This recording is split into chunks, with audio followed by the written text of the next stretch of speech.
Bismillahirrohmanirrohim. Assalamualaikum warahmatullahi wabarakatuh. Ada kisah menarik tentang Nabi Musa waktu kecil. Saat itu, Nabi Musa yang masih kanak-kanak dan baru belajar merangkak menarik jenggot Fir'aun hingga membuatnya kaget dan tersentak. Sebagaimana kita tahu, Nabi Musa alaihi salam diutus Allah untuk memimpin kaum Bani Israel ke jalan yang benar. Ia merupakan anak Imran, bersaudara dengan Harun. Dilahirkan di kota Mesir. Pada masa kelahirannya, Fir'aun membuat peraturan membunuh setiap bayi laki-laki yang lahir. Tindakan itu diambil karena dia sudah terpengaruh oleh paranormal kerajaan yang menafsirkan mimpinya.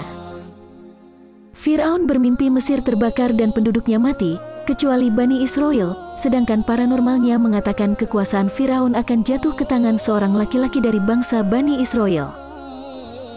Karena cemas, dia memerintahkan setiap rumah digeledah dan jika menemukan bayi laki-laki, maka bayi itu harus dibunuh. Ibu Musa melahirkan seorang bayi laki-laki yaitu Musa, dan kelahiran itu dirahasiakan. Karena risau dengan keselamatan Musa, akhirnya Musa dihanyutkan ke sungai Nil ketika berusia 3 bulan, setelah mendapatkan ilham dari Allah. Allah berfirman yang artinya, "Dan kami ilhamkan kepada ibu Musa, susuilah dia, dan apabila kamu khawatir terhadapnya maka jatuhkanlah dia ke sungai Nil. Dan janganlah kamu khawatir dan janganlah pula bersedih hati, karena sesungguhnya kami akan mengembalikannya kepadamu, dan menjadikannya salah seorang dari para rasul." Quran Surah Al-Qasas ayat 7. Setelah itu, Nabi Musa ditemukan oleh Asiyah, istri Fir'aun yang sedang mandi dan kemudian membawanya ke istana. Melihat istrinya membawa seorang bayi laki-laki, Fir'aun ingin membunuh Musa. Istrinya pun berkata, "Jangan membunuh anak ini karena aku menyayanginya.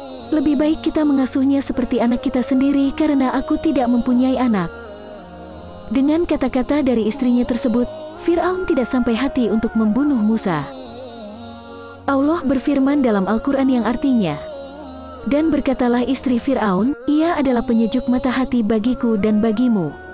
Janganlah kamu membunuhnya, mudah-mudahan ia bermanfaat kepada kita atau kita ambil ia menjadi anak," sedang mereka tiada menyadari.